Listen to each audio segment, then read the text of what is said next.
Moving day is almost upon us, and so I have to get the Mustang ready to drive the 300 plus miles all the way to Montana. Also have to get the F-250 all running so that we can drive it up onto a trailer. I would also drive this to Montana, however, there's a couple problems with that. First thing being limited fuel capacity. This is the fuel tank right now. It's only 5 gallons.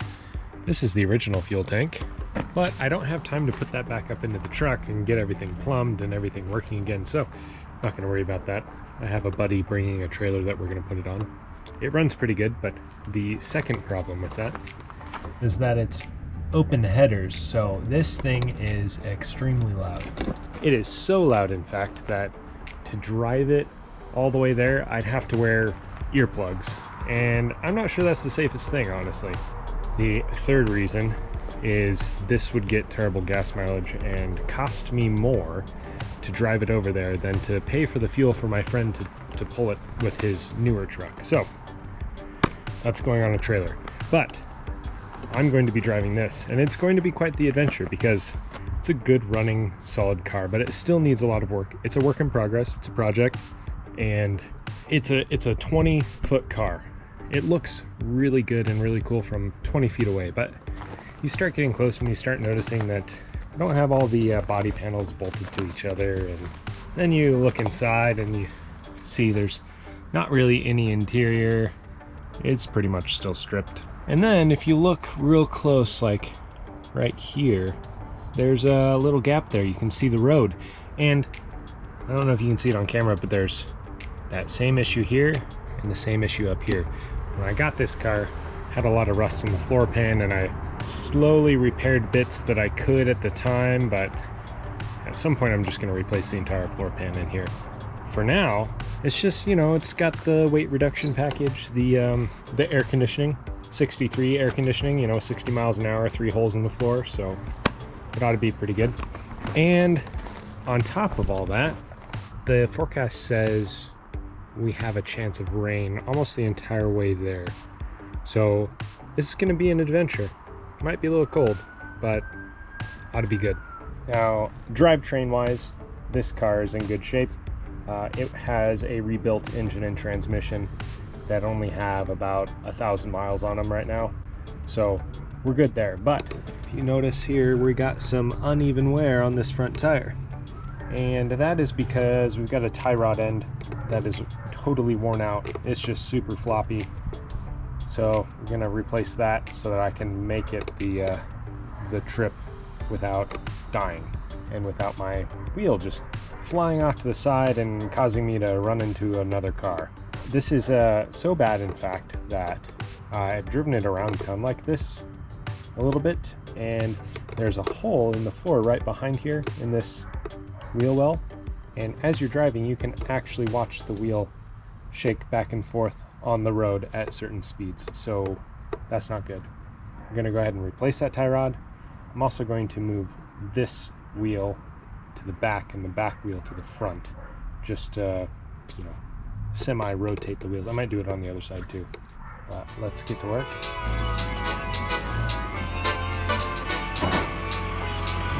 Okay, first things first, I'm going to loosen up the lug nuts on this wheel. I'm going to jack it up and pull the wheel off, and then we can get to the tie rod.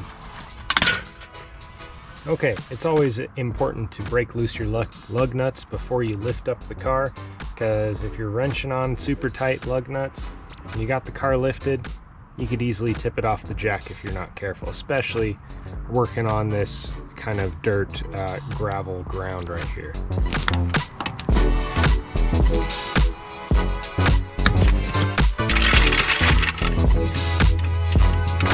Oh, you know what? Before I really get into this, I'm going to chalk the wheels. That's smart. Okay, wheels chalked.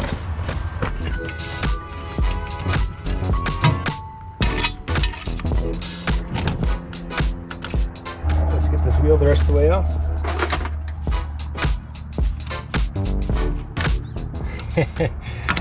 We might have some wheel studs loose too.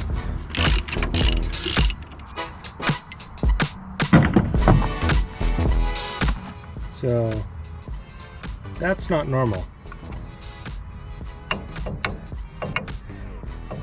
Looks like this is the only one that's a bit loose. I think it'll be okay for now. Got the other three going good, just to get us to our destination, but I'm gonna take note of that so I can fix that in the future. So now that we got the wheel off, you can see our weight reduction package a little closer, you know, see right up in there, and that allows the air to come up in there and cool off your passengers' legs. Also, you know, any rain that's on the road gets kicked up in there. You know, you don't want to be too dry. It kind of humidifies the passenger cabin. It's not bad. You can see some of the play right there. That's the play I'm trying to eliminate. Ideally, I would replace most of the suspension parts because they're all pretty worn, but our main culprit is this guy right here. So I'm gonna go ahead and replace that one, and I'm gonna double check all the other ones just to make sure I'm not crazy. The alignment on this car is pretty close, so what I'm going to do is get a measurement from the edge of this collar to the center peg. It looks like 2.5. We're going to use that measurement when we put this new one in to match that. And now normally when you adjust these, you loosen this collar, and then you can turn this collar and it lengthens and shortens this whole system. But since we're only replacing this end, I'm going to loosen this side. I'm going to screw in the new side, and hopefully it lines up. If not, might need to do a little finagling. I'm going to take one more measurement actually from the whole thing just to make sure. Okay. Gotta get this cotter pin off, and we'll take this nut off.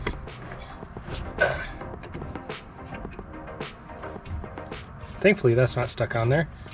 Sometimes they get pretty rusted and stuck, and then you have to use some heat. Well, I got myself a framing persuader. Let's put this guy on here real quick and give it a real whack.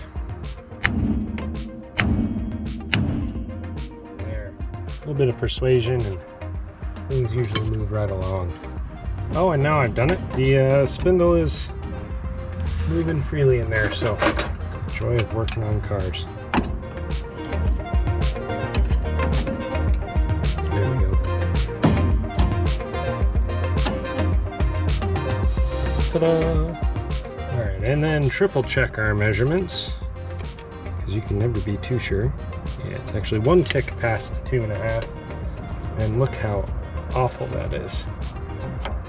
It's not supposed to look like that, folks. Alright, now I'm just going to loosen up this half of the collar and hopefully get this unscrewed. Here's the old one next to the new one. And, you know, they're the same thing, except one is super messed up and falling apart, and one isn't.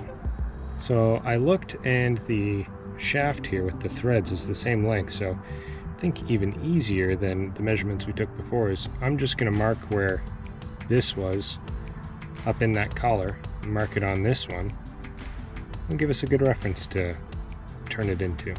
Another important thing we're going to do to this new tie rod end before we put it on the car is put a little grease in it. Got to make sure it's all pumped up and good to go. Don't want to run this dry in the car. There might be some grease in here already, but I'm just going to put some more in there until it starts squirting out, and it should be good. Oh, yep, there it is. Grease coming out there means we're full. Okay, we've got the new tie rod end in, and I just need to tighten it down, put the cotter pin through, and we're set.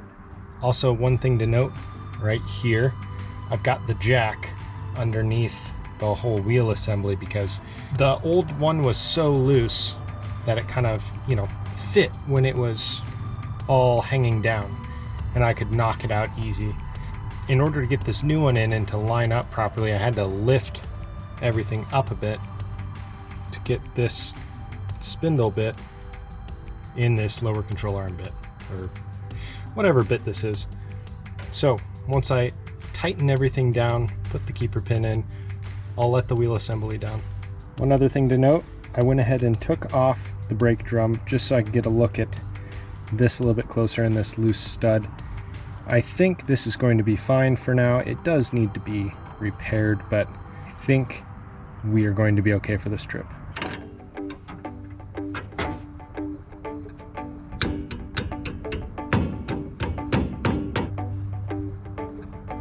There you have it, done. Okay, now we're going to get this back wheel off. We're going to push it to the front. We're going to take the front wheel and put it back here.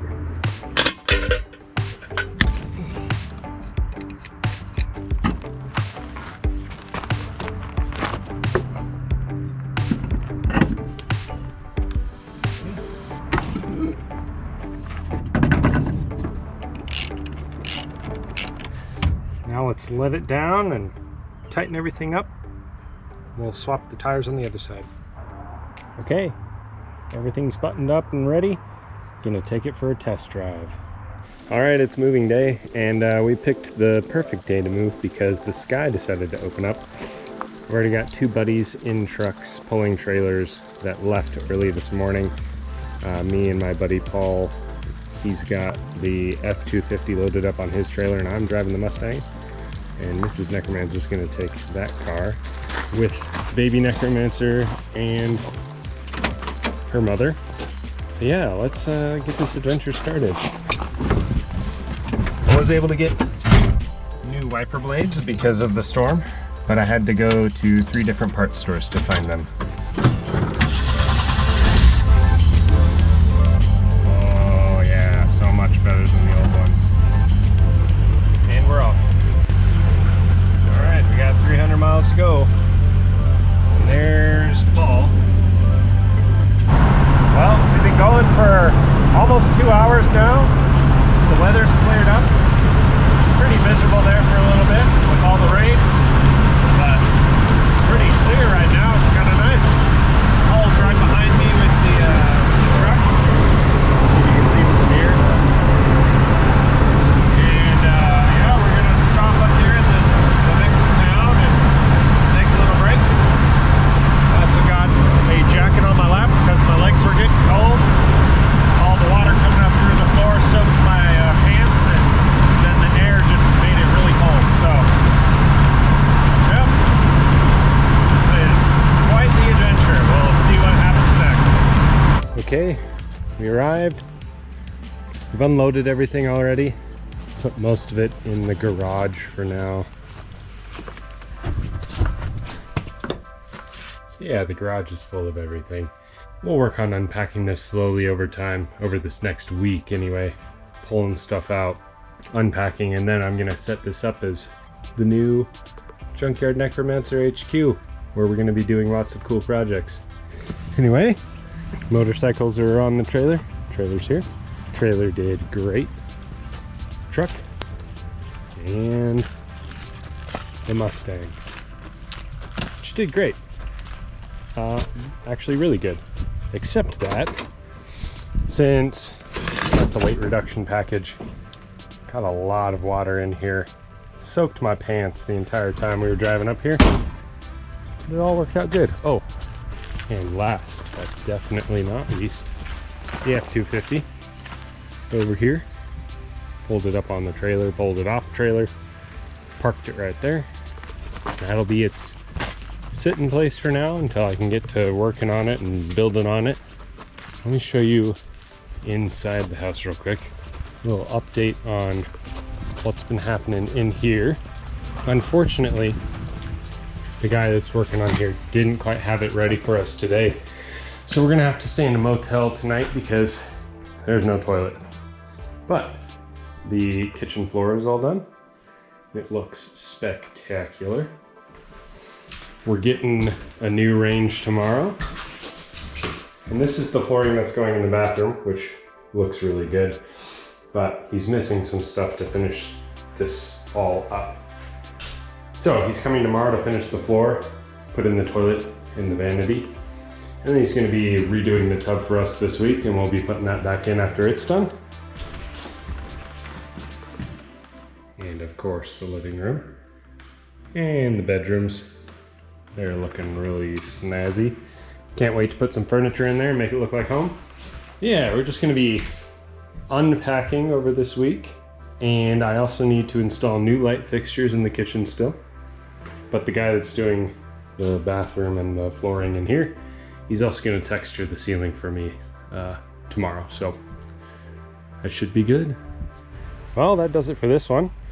Let me know what you think of this old school Frigidaire custom deluxe range that came out of the house. You like it? You like the color or no?